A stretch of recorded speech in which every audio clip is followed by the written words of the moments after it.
Assalamualaikum warahmatullahi wabarakatuh. Perkenalkan, nama saya Aftar Pradipta Setiawan. Perkenalkan, nama saya Paujan Helmi Siraj. Perkenalkan, nama saya Elsa Fitriani. Dahuluan, Perang Jawa juga dikenal sebagai Perang Diponegoro. Adalah perang besar dan berlangsung selama 5 tahun, 1825 sampai 1830 di Pulau Jawa, Hindia Belanda. Perang ini melibatkan pasukan Belanda di bawah pimpinan Jenderal Hendrik Marcus de Kock yang berusaha meredam perlawanan penduduk Jawa di bawah pimpinan Pangeran Diponegoro. Latar belakang sebab umum yang kesatu yaitu wilayah kekuasaan Mataram yang menyempit dan intervensi Belanda. Pecahnya Kesultanan Mataram, wilayah Mataram Islam menyusut drastis akibat perjanjian dengan Belanda. Perjanjian Giyanti 1755 membagi Mataram menjadi Kesultanan Yogyakarta dan Kesultanan Surakarta.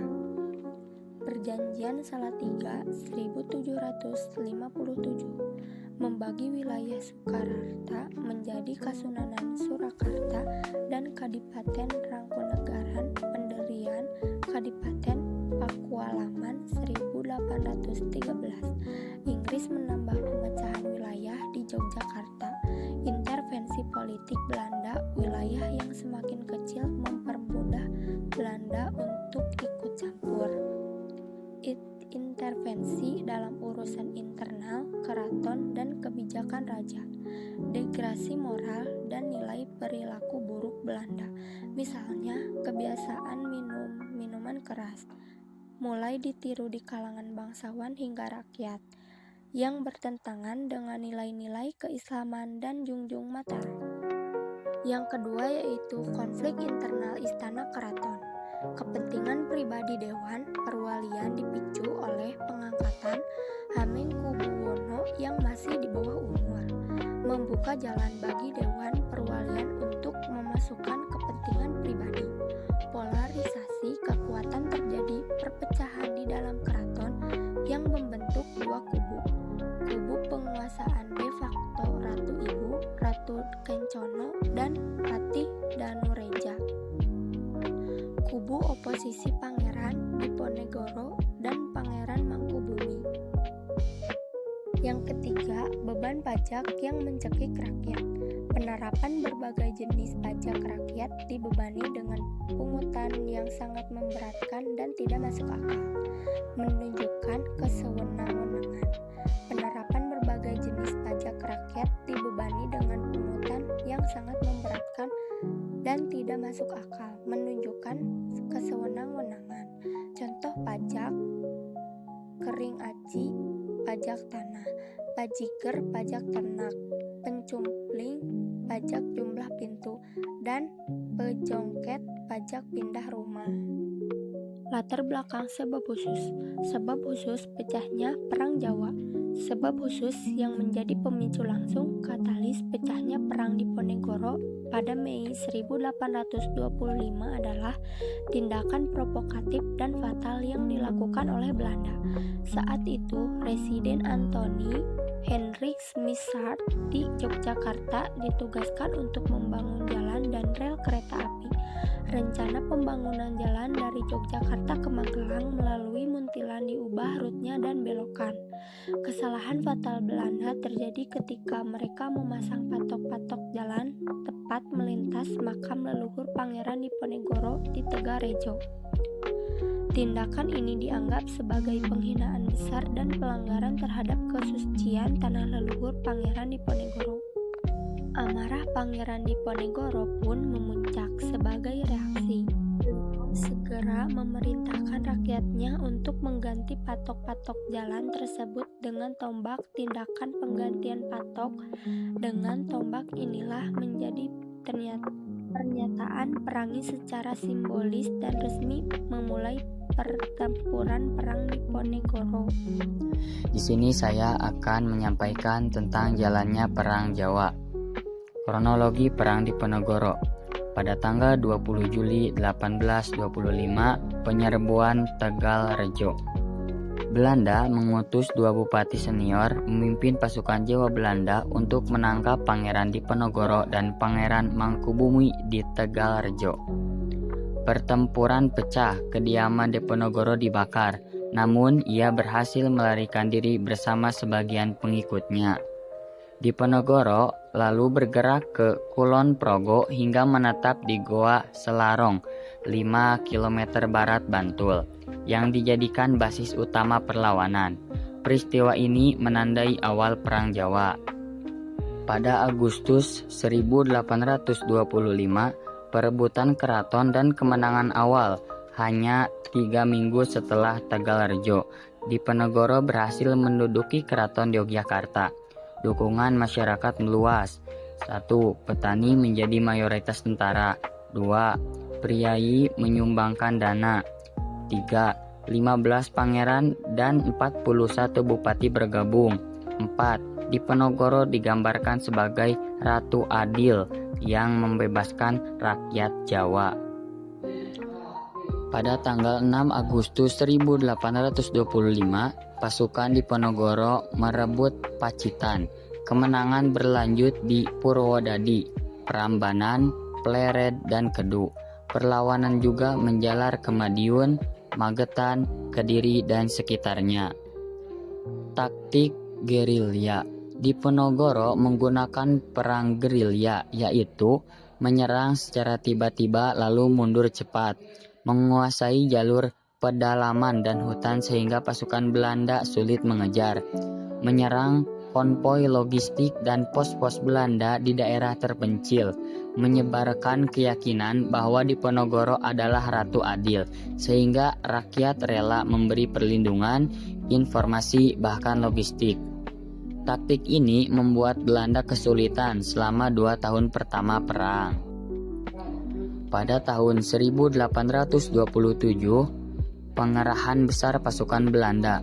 Belanda mengerahkan 23.000 serdadu, termasuk ribuan pasukan dari Sumatera Barat. Awalnya disiapkan untuk perang Padri. Strategi benteng Stelsel oleh Kokkius. Belanda memperkenalkan sistem benteng Stelsel yang digagas Mayor Jenderal Frans David Kokkius, membangun benteng-benteng darurat di lokasi strategis untuk memutus ruang gerak musuh. Jalan penghubung antar benteng mempercepat mobilitas pasukan Belanda. Hingga akhir perang dibangun 258 benteng, 90 diantaranya pada tahun 1828. Strategi ini menjadi kunci keberhasilan Belanda dalam mempersempit ruang gerak pasukan Diponegoro. Melemahnya perlawanan pada tahun 1829 dikarenakan Kiai Mojo ditangkap, Pangeran Mangkubumi dan Sentot Prawiradirja menyerah atau ditangkap. 21 September 1829, Belanda mengumumkan sayembara berhadiah 50.000 gulden bagi penangkap Diponegoro hidup atau mati. Diponegoro masih terus bergerilya keluar masuk hutan hingga akhir tahun 1829. Namun kekuatan pasukannya semakin menipis. Pada tanggal 16 Februari 1830, negosiasi awal dengan Clarence. Diponegoro setuju bertemu dengan utusan Belanda, Kolonel Baptist Clarence, di Menoreh untuk membahas gencatan senjata. Clarence menjadi penghubung utama antara Diponegoro dan Letnan Jenderal Hendrik Marcus de Kock, Panglima tertinggi pasukan Belanda di Jawa. Pada tanggal 28 Maret 1830, penangkapan oleh de Kock di Magelang. Diponegoro hadir di Wisma Keresidenan Magelang atas undangan Jenderal de Kock untuk berunding. Namun Belanda mengkhianati kode etik perundingan dengan langsung menangkapnya. Diponegoro merasa dikhianati karena ia datang untuk berunding bukan menyerah. Penjara Batavia pada tanggal 8 April sampai 3 Mei 1830. Diponegoro dipindahkan ke Semarang, lalu ke Batavia. Ia ditahan di Stadhuis, kini Museum Fathahillah Jakarta. Tahun 1830 sampai 1833, pengasingan di Manado. Setelah dari Batavia, Diponegoro diasingkan ke Manado selama 3 tahun. Tahun 1833, pengasingan di Makassar. Diponegoro dipindahkan ke Benteng Rotterdam, Makassar, tempat ia menghabiskan sisa hidupnya. Pada tanggal 8 Januari 1855, wafat di Makassar. Pangeran Diponegoro wafat di Benteng Rotterdam, Makassar. Tokoh yang berperan penting dari pihak Jawa. 1. Pangeran Diponegoro. Beliau berhasil mempersatukan berbagai kekuatan dari berbagai wilayah di Jawa dalam perlawanan terhadap penjajah Belanda, menggunakan strategi gerilya dan taktik pertempuran yang sangat cemerlang. 2. Kiai Mojo, penasihat spiritual, panglima perang, dan ideolog yang mengobarkan semangat jihad dan menyatukan para ulama serta santri melawan Belanda. 3. Sentot Alibasya Prawiradirja, panglima perang dan strategi militer yang cerdas dan berani, di mana ia bertanggung jawab atas penataan pasukan dan inovasi taktik gerilya, dan ia melatih laskar petani menjadi pasukan teratur dan juga memimpin pertempuran besar. 4. Pangeran Mangkubumi, salah satu kerabat keraton yang membantu menggalang dukungan politik serta menghubungkan Diponegoro dengan bangsawan Jawa lainnya. Tokoh yang berperan penting dari pihak Belanda. 1. Jenderal Hendrik Marcus de Kock, Gubernur Jenderal Hindia Belanda. Tugasnya adalah memadamkan api pemberontakan di tanah Jawa. Ia menetapkan kebijakan benteng Stelsel untuk mengepung pasukan Diponegoro. 2. Residen Anthony Hendrik Smyser. Sebagai residen Yogyakarta, ia memerintahkan pembangunan jalan yang melintasi makam leluhur Pangeran Diponegoro dan memerintahkan penyerangan terhadap markas Pangeran Diponegoro pada tahun 1825, memicu pecahnya Perang Jawa. 3. Frans David Chausius. Sebagai pemimpin utama pasukan Belanda yang bertanggung jawab atas operasi penyerbuan terhadap kekuatan Diponegoro, ia juga merancang strategi perang benteng Stelsel. 4. Kolonel Jan Baptist Clearance memimpin upaya untuk menangkap Pangeran Diponegoro. Perannya terutama berfokus pada strategi negosiasi dan diplomasi licik yang mengarah pada penangkapan Diponegoro. Dampak perlawanan Perang Jawa bagi pihak Jawa. Dampak negatif. Sekitar 2 juta orang atau sepertiga dari seluruh penduduk Jawa terkena dampak perang yang melanda hampir seluruh Jawa Tengah dan Jawa Timur. 200.000 orang Jawa meninggal dunia dan 1/4 lahan pertanian rusak. Setelah Perang Diponegoro pada tahun 1832, seluruh raja dan bupati di Jawa tunduk menyerah kepada Belanda. Pertanian terganggu, produksi menurun, kehancuran daerah konflik, perpindahan penduduk, beban keuangan lokal memburuk. Kesultanan dan keraton menjadi lebih tergantung pada Belanda. Ruang politik lokal menyempit. Pejabat lokal yang pro Belanda mendapat posisi yang lebih besar. Dampak positif. Memperlihatkan kekuatan solidaritas rakyat Jawa, petani, ulama, dan bangsawan dalam melawan kolonialisme. Dampak perlawanan Perang Jawa bagi pihak Belanda. Dampak negatif. Belanda juga harus menanggung biaya perang sebanyak 25 juta gulden. membuat Belanda hampir bangkrut karena biaya perang sangat besar. Kebijakan tanam paksa yang diinisiasi oleh Gubernur Jenderal Van de Bosch untuk menutup biaya perang. Dampak positif, Belanda belajar banyak, salah satunya dengan memperkuat sistem benteng dan pasukan gerak cepat untuk menaklukkan perlawanan lokal di masa berikutnya, memperluas penguasaan Belanda melalui penundukan raja dan bupati. Pengaruh dari Perang Jawa. 1. Pengaruh terhadap Pangeran Diponegoro itu sendiri. Perang Jawa menjadikan Pangeran Diponegoro dikenal luas sebagai tokoh perjuangan melawan Belanda. Karena jasanya, ia ditetapkan sebagai pahlawan nasional pada tahun 1973 dan namanya diabadikan sebagai nama jalan Universitas Diponegoro atau Undip, serta patung-patung di berbagai kota seperti Magelang. 2. Baba Diponegoro masuk ke dalam Memory of the World UNESCO. Selama masa pembuangan di Manado, Diponegoro menulis Baba Diponegoro yang berisi kisah hidup dan perjuangannya.